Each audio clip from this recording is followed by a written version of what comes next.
Hello everyone, welcome to our channel. Friends, ఈ వీడియోలో మనం ఈ రోజు మార్కెట్ అనాలిసిస్ గురించి మాట్లాడుకుని రేపటి plan of action and important levels కూడా డిస్కస్ చేద్దాం. ఈ వీడియోని ఎక్కడ స్కిప్ చేయకుండా ఎండ్ వరకు చూడండి. ఖచ్చితంగా ఈ వీడియో మీకు ఇన్ఫర్మేటివ్ అనిపిస్తుంది. ముందుగా నిఫ్టీ పర్ఫార్మెన్స్ గురించి మాట్లాడుకుందాం. ఈ రోజు మార్కెట్ చూసుకుంటే మనకు ఆల్మోస్ట్ ఫ్లాట్ ఓపెనింగ్ అయితే వచ్చింది. గత మార్కెట్ ఫ్లాట్ ఓపెన్ అయినప్పటికీ ఇమీడియట్ గా ఫస్ట్ 50 మినిట్స్ లో ఒక స్ట్రాంగ్ బుల్లిష్ క్యాండిల్ ఫామ్ అయింది. At the same time last 2 trading sessions నుంచి మనకి high point nothing but resistance 24,300 A level అయితే ఉందో ఆ లెవెల్ ని క్లియర్ గా మార్కెట్ బ్రేక్ చేస్తుంది. And after that market consolidate అవుతూ హైయర్ లెవెల్ కి వెళ్ళినప్పటికీ ఇంట్రాడే క్లోజింగ్ టైం పీరియడ్ కి హైయర్ లెవెల్ నుంచి clear reversal nothing but profit booking scenario witness చేశాం. సింపుల్ గా చెప్పాలంటే ఈ రోజు మార్కెట్స్ ఎక్కడ ఓపెన్ అయినాయో ఆల్మోస్ట్ అదే లెవెల్ కి దగ్గరగానే క్లోజ్ అయినాయి. కొంత స్లైడ్ నెగిటివ్ గా క్లోజ్ అయ్యాయి. ఆల్మోస్ట్ అన్ని సెక్టార్స్ లో same kind of profit booking witness చేస్తాం. సో ఫస్ట్ ఆఫ్ ఆల్ ఈ రోజు మార్కెట్ పర్ఫార్మెన్స్ ని ఇంపాక్ట్ చేసిన న్యూస్ గురించి మాట్లాడుకుందాం. తర్వాత రేపటి ప్లాన్ ఆఫ్ యాక్షన్ డీటెయిల్ గా డిస్కస్ చేద్దాం. ఈ రోజు మార్కెట్ పర్ఫార్మెన్స్ ని ఇంపాక్ట్ చేసిన మేజర్ రీజన్స్ చూసుకుంటే ఆర్బీఐకి సంబంధించిన న్యూ ఫారెక్స్ స్వాప్ పాలసీ. దీని గురించి ఆల్రెడీ నిన్న వీడియోలో డీటెయిల్ గా ఎక్స్ప్లెయిన్ చేశాను. వన్స్ ఆర్బీఐ ఈ న్యూ ఫారెక్స్ పాలసీ అనౌన్స్ చేసిన తర్వాత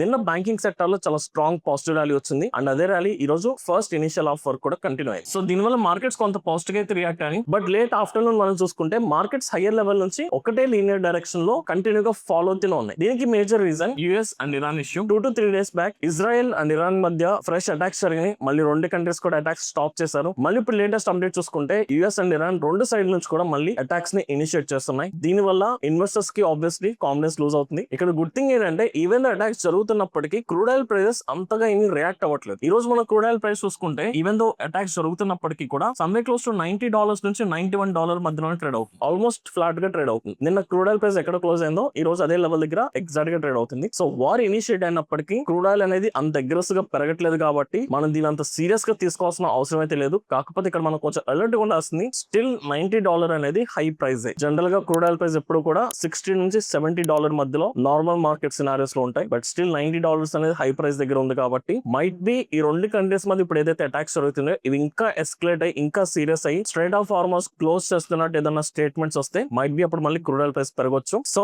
ఇప్పుడు ఈ రెండు కంట్రీస్ మధ్య ఏదైతే అటాక్స్ ఫ్రెష్ గా స్టార్ట్ అయినాయో వీటి మనం క్లోజ్ గా మానిటర్ చేసుకోవాలి. వీటన్నిటికంటే మోస్ట్ ఇంపార్టెంట్ థింగ్ మనం డిస్కస్ చేస్తుంది సిపిఐ ఇన్ఫ్లేషన్ డేటా. సో ఈ రోజు నైట్ మనకి యుఎస్ మార్కెట్ సంబంధించిన సిపిఐ ఇన్ఫ్లేషన్ డేటా రాబోతుంది. This is the primary reason. Even ఈ రోజు మార్కెట్స్ ఫస్ట్ హాఫ్ మొత్తం పాజిటివ్ ఉన్నప్పటికీ ఎండింగ్ లో ఫాల్ జరగడానికి మేజర్ రీజన్ ఏంటంటే సిపిఐ ఇన్ఫ్లేషన్ డేటా. ఇప్పుడున్న ఎక్స్పెక్టేషన్స్ బట్టి ఇన్ఫ్లేషన్ అనేది స్లైట్ గా ఇంక్రీజ్ అయ్యే ఛాన్సెస్ ఉన్నాయి. ఇన్ఫ్లేషన్ ఇంక్రీజ్ అయితే మన మార్కెట్స్ ఇప్పుడు ఎందుకు ఫాలో అవుతున్నాయి? Not only Indian markets, even global markets కూడా కొంత నెగిటివ్ గా రియాక్ట్ అవుతున్నాయి. దీనికి మేజర్ రీజన్ ఇన్ఫ్లేషన్ పెరిగితే ఆబ్వియస్లీ ఫెడ్ ఫర్దర్ గా ఇంట్రెస్ట్ రేట్స్ ని కట్ చేయదు. సో ఇంట్రెస్ట్ రేట్స్ కట్ చేయకపోతే అది ఆబ్వియస్లీ నెగిటివ్ సైన్. దాని వల్ల ఈక్విటీ మార్కెట్స్ నుంచి పీపుల్ ఎగ్జిట్ అయిపోయి బాండ్స్ కి ఎక్కువగా మనీని షిఫ్ట్ చేస్తారు. సో ఇన్ఫ్లేషన్ ఇంక్రీజ్ అవుతున్నప్పుడైనా లేదా ఇంట్రెస్ట్ రేట్స్ ఇంక్రీజ్ అవుతున్నప్పుడు టైం పీరియడ్ ఎప్పుడైనా సరే ఈక్విటీ మార్కెట్ లో కామన్ గా సెల్లింగ్ జరుగుతూనే ఉంటుంది. ఈ ఇన్ఫ్లేషన్ కి యాడ్ ఆన్ కింద లాస్ట్ వీక్ యుఎస్ సంబంధించిన జాబ్స్ డేటా చూసుకుంటే జాబ్స్ డేటా ఎక్స్పెక్ట్ చేసిన దానికంటే డబుల్ వచ్చినాయి. అది కూడా one of the additional reason అవుతుంది ఇన్ఫ్లేషన్ ఇంకా పెరగడానికి. సో అందుకని ఈ రోజు నైట్ ఇన్ఫ్లేషన్ డేటా ఉంది కాబట్టి ఎవరు రిస్క్ చేయడానికి రెడీగా లేరు. సో అందుకని పొజిషన్స్ ని ఎగ్జిట్ చేసి ప్రాఫిట్ బుకింగ్ చేశారు. So this is one of the primary reason for today fall. So ఈ రోజు నైట్ ఇన్ఫ్లేషన్ డేటా మనం ట్రాక్ చేసుకోవాలి. అట్ ది సేమ్ టైం ఈ ఇన్ఫ్లేషన్ డేటా తర్వాత యుఎస్ మార్కెట్స్ ఎలా రియాక్ట్ అయినా కూడా మనం క్లోజ్ గా మానిటర్ చేసి దాని తగ్గట్టు రేపటి మార్కెట్స్ లో మనం ఎగ్జిక్యూషన్ చేసుకుంటే బెటర్. సో ఇప్పుడు వీటన్నిటిని బేస్ చేసుకుని రేపటి మార్కెట్ సంబంధించిన exact plan of action discuss చేద్దాం. సో ఫస్ట్ నిఫ్టీకి సంబంధించిన మేజర్ లెవెల్స్ అనేది ప్లాట్ చేసుకుందామండి. Before that one small announcement. If in case మీకు మార్కెట్ సంబంధించిన important news and data points time to time తెలుసుకోవాలనుకుంటే ఈ వీడియో డిస్క్రిప్షన్ లో మన official Telegram channel link provide చేస్తున్నాం. ఈ టెలిగ్రామ్ లో ఓన్లీ న్యూస్ మాత్రమే మనం పోస్ట్ చేస్తాం. సో ఇఫ్ ఇన్ కేస్ మీ న్యూస్ ని టైం టు టైం ఫాలో అవ్వాలనుకుంటే మన అఫీషియల్ గ్రూప్ లో జాయిన్ అవ్వచ్చు. So let's back to the video. So first నిఫ్టీకి సంబంధించిన లెవెల్స్ చూసుకుంటే ఆబ్వియస్లీ 23,200 దగ్గర నుంచి 23,300 ఈ 100 పాయింట్స్ ని మనం ఒక నాన్ ట్రేడింగ్ జోన్ కింద కన్సిడర్ చేసుకుందాం. లాస్ట్ 3 డేస్ నుంచి మనం చూసుకుంటే ఈ 100 points reason both resistance and support కింద వర్క్ అయ్యింది. సో దట్స్ వై దీని ఒక మేజర్ నో ట్రేడింగ్ జోన్ కింద కన్సిడర్ చేసుకుందాం. సో మార్కెట్ ఆల్మోస్ట్ ఎగ్జాక్ట్ అదే లెవెల్ దగ్గర క్లోజ్ అయింది కాబట్టి సో ఇమీడియట్ సపోర్ట్ కింద మనం 23,200 ని మనం కన్సిడర్ చేసుకోవచ్చు. బట్ ఈవెన్ దో 23,200 నుంచి మార్కెట్ బౌన్స్ బ్యాక్ అవుతుందంటే మనం ఎగ్జిక్యూట్ చేయకూడదు అంటిల్ ఆన్ 23,300 క్రాస్ అయ్యేంత వరకు. ఇదంతా కూడా no trading zone for tomorrow. Followed by support levels మనకి రీసెంట్ స్వింగ్ లో ఆన్ అన్ యావరేజ్ 23,100 దగ్గర ఒక టెంపరీ సపోర్ట్ ఉంది అండ్ 23,000 దగ్గర నెక్స్ట్ ఇమీడియట్ సపోర్ట్ అండ్ 23,500 దగ్గర psychological strong resistance level. So these are the major levels. నిన్న ఏ levels అయితే మాట్లాడుకున్నామో సేమ్ లెవెల్స్ అండ్ అలాగే నిన్న ఏ ప్లాన్ ఆఫ్ యాక్షన్ అయితే ప్రిపేర్ చేసుకున్నామో ఈ రోజు కూడా సేమ్ ప్లాన్ ఆఫ్ యాక్షన్ ఎక్కడ చేంజ్ లేదు. బికాస్ మార్కెట్స్ ఇంకా అదే లెవెల్స్ లోనే ట్రేడింగ్ జరుగుతుంది కాబట్టి సేమ్ ప్లాన్ ఆఫ్ యాక్షన్ కి స్టిక్ ఆన్ అయి ఉందాం. సో ఇప్పుడు ఇన్ఫ్లేషన్ డేటా మనకి ఇంకా రాలేదు కాబట్టి మనం పాజిటివ్ సైడ్ కి నెగటివ్ సైడ్ కూడా ప్రిపేర్ మాట్లాడుకుందాం. సో ఒకవేళ రేపటి మార్కెట్స్ మనం పాజిటివ్ సైడ్ రియాక్ట్ అవ్వాలి అనుకుంటే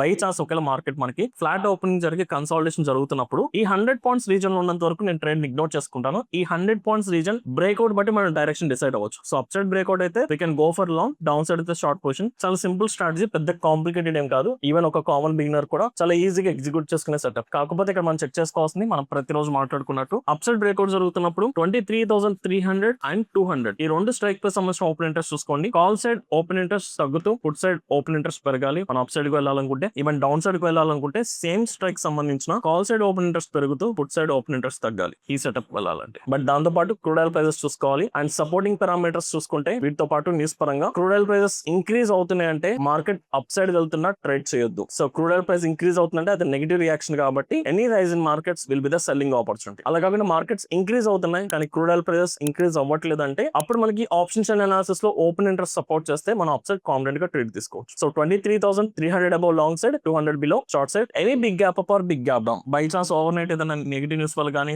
ఇన్ఫ్లేషన్ డేటా వల్ల మార్కెట్ బిగ్ గ్యాప్ పైన బిగ్ గ్యాప్ డౌన్ జరిగిన గ్యాప్ ఫిల్ చేసిన తర్వాత మాత్రమే మనం ఫర్దర్ డైరెక్షన్ కి ప్రిపేర్ ఉందాం. నథింగ్ బట్ మళ్ళీ గ్యాప్ ఫిల్ చేసి ఈ జోన్స్ కి వస్తాయి కదా, ఆ జోన్స్ కి వచ్చాక డిపెండ్స్ అపాన్ డైరెక్షన్ బట్టి మనం ట్రేడ్ డిసైడ్ చేసుకోవచ్చు. Same plan of action Sensex and bank Nifty అండి, నో చేంజ్. సో సెన్సెక్స్ కూడా ఈ రోజు క్లోజింగ్ చూసుకుంటే almost close to support level కి నియర్ బై ఉంది. సో 74,000 స్టిల్ నేను ఇంకా ఒక మేజర్ సపోర్ట్ కింద కన్సిడర్ చేసుకుంటున్నాను. ఫాలోడ్ బై 73,500 రీసెంట్ స్వింగ్ లో స్ట్రాంగ్ సపోర్ట్ లెవెల్ అండ్ 74,500 దగ్గర మనకి intraday high and recent swing high nothing but almost psychological level, resistance level కూడా ఉంది కాబట్టి దీని ఒక రెసిస్టెన్స్ కింద కన్సిడర్ చేసుకుందాం. సో ఫ్లాట్ ఓపెనింగ్ జరిగి కన్సాలిడేషన్ జరుగుతుంది 24,000 మన స్ట్రాంగ్ అప్ సైడ్ బ్రేక్అవుట్ వస్తే అప్పుడు మనం లాంగ్ పొజిషన్ ప్లాన్ చేసుకోవచ్చు. అదే 24,000 డౌన్ సైడ్ బ్రేక్ అయినా short position. Any gap up like gap up జరిగిన గ్యాప్ ఫిల్ చేసిన తర్వాత మాత్రం లాంగ్ సైడ్ వెళ్తాం, గ్యాప్ డౌన్ జరిగిన గ్యాప్ ఫిల్ చేసిన తర్వాత మాత్రమే షార్ట్ సైడ్. సో పెద్దగా ట్రేడ్ ప్లాన్ గురించి మాట్లాడుకోవడానికి ఈ రోజు మేజర్ పాయింట్స్ అయితే ఏమీ లేవండి. సేమ్ నిన్న ఏ లెవెల్స్ అయితే ప్లాన్ చేసుకున్నామో, ఎలాగైతే ఎగ్జిక్యూట్ చేయాలనుకున్నామో ఈ రోజు కూడా అంతే. సో 74,000 ని ఒక రిఫరెన్స్ లెవెల్ కింద తీసుకుని అక్కడ జరిగే price activity and open interest check చేసుకుని ఆ లెవెల్ దగ్గర రియాక్ట్ అవ్వడానికి ట్రై చేద్దాం. బట్ న్యూస్ కూడా చెక్ చేసుకోండి, న్యూస్ ఓపెన్ ఇంట్రెస్ట్ కూడా సపోర్టింగ్ ఉండాలి. Finally bank Nifty. So bank నిఫ్టీలో మనకి 55,000 స్ట్రాంగ్ సపోర్ట్ లెవెల్. రీసెంట్ గా చూసుకుంటే మార్కెట్ ఈ లెవెల్ బ్రేక్ చేసి ఇంక్రీజ్ అయిన తర్వాత మళ్ళీ అదే లెవెల్ కి రీటెస్ట్ వచ్చింది. So that's why this is the immediate support level. And obviously intraday high point కూడా మనం స్లైట్ రెసిస్టెన్స్ కింద కన్సిడర్ చేసుకున్నాం. 55,600 రౌండ్ ఫిగర్ ని ఒక టెంపరీ రెసిస్టెన్స్ కింద కన్సిడర్ చేసుకుంటాం. సో బ్యాంక్ నిఫ్టీ స్టిల్ ఇంకా పాజిటివ్ మోడ్ లో ఉంది. ఇంకా సపోర్ట్ బ్రేక్ అయి డౌన్ సైడ్ అయితే రాలేదు కాబట్టి ఫస్ట్ ప్రయారిటీ పాజిటివ్ వెళ్దాం. బట్ బై ఛాన్స్ ఈ రోజు నైట్ యూఎస్ ఇన్ఫ్లేషన్ ఇంక్రీజ్ అయ్యి యూఎస్ మార్కెట్స్ ఫాల్ అయితే కనుక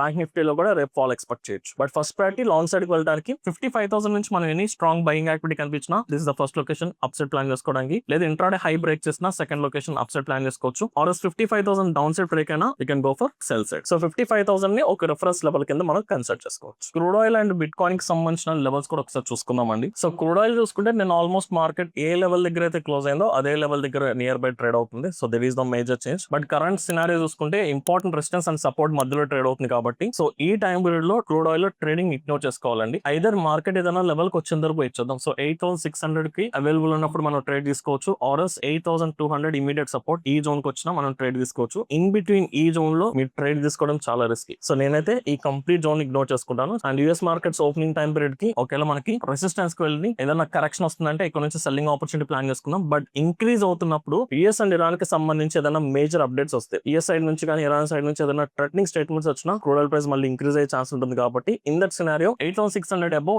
లాంగ్ పొజిషన్ కూడా ప్రిపేర్ ఉండొచ్చు. ఆల్సో 8,600 నుంచి రివర్స్ వచ్చినా డౌన్ సైడ్ కూడా ప్లాన్ చేసుకోవచ్చు. లైక్ వైస్ మార్కెట్ కి కన్సాలిడేషన్ డౌన్ సైడ్ వచ్చినప్పుడు 8,200 దగ్గర కూడా బయింగ్ ఆపర్చునిటీకి ప్రిపేర్ గా ఉంటారు. ఫైనల్లీ బిట్ కాయిన్ అండి. సో బిట్ కాయిన్ కి సంబంధించిన మేజర్ లెవెల్స్ చూసుకుంటే ఇది కూడా almost close to support level దగ్గర ట్రేడ్ అవుతుంది. ఈవెన్ బిట్ కాయిన్ లో కూడా రీసెంట్ స్వింగ్స్ నుంచి కొంత ఫాల్ అనేది వచ్చింది. ఇమీడియట్ సపోర్ట్ చూసుకుంటే మనకి 60,000 దగ్గర ఒక స్ట్రాంగ్ సపోర్ట్ ఉంది. సో మార్కెట్ ఇంకా సపోర్ట్ లెవెల్ కి రావాలి. కాకపోతే మార్కెట్ ఒక కరెక్షన్ వచ్చిన తర్వాత ఒక టెంపరీ కన్సాలిడేషన్, ఒక ఛానల్ ఫార్వర్డ్ అనేది విట్నెస్ చేసాం. ఈవెన్ ఇది కూడా ఒక మేజర్ లెవెల్ దగ్గర అవైలబుల్ లేదు కాబట్టి ఈ కన్సాలిడేషన్ డౌన్ సైడ్ బ్రేక్ చేసి సపోర్ట్ వచ్చేంత వరకు వెయిట్ చేస్తాను. మన సపోర్ట్ వచ్చిన తర్వాత ఎక్కడ నుంచి ఎప్పుడైతే మనకి లాంగ్ సైడ్ పొజిషన్స్ బిల్డప్ అవుతాయి, నథింగ్ బట్ వాల్యూమ్స్ ఇంక్రీజ్ అయ్యి ప్రైస్ ఇంక్రీజ్ అవుతున్నప్పుడు 60,000 దగ్గర బయింగ్ ఆపర్చునిటీ ప్రిపేర్ గా ఉంటాం. So this is the only level which I'm looking for because 65,000 మనకి రీసెంట్ రెసిస్టెన్స్. సో ఇక్కడ వరకు మార్కెట్ ఇప్పుడు ఇమీడియట్ గా ఇంట్రాడే వెళ్తాం అనేది చాలా లెస్ ఛాన్స్ ఉంది కాబట్టి 60,000 దగ్గర మనం ట్రేడ్ కి ప్రిపేర్ ఉంటే బెటర్. సో ఓవరాల్ గా చూసుకుంటే ఈ రోజు మార్కెట్స్ ఇనిషియల్ గా పాజిటివ్ గా రియాక్ట్ అయినప్పటికీ ఎండింగ్ లో ప్రాఫిట్ బుకింగ్ జరిగింది because of important data point CP inflation data related to US markets. So ఈ రోజు నైట్ ఈ డేటాను మనం క్లోజ్ గా మానిటర్ చేసుకోవాలి. US markets performance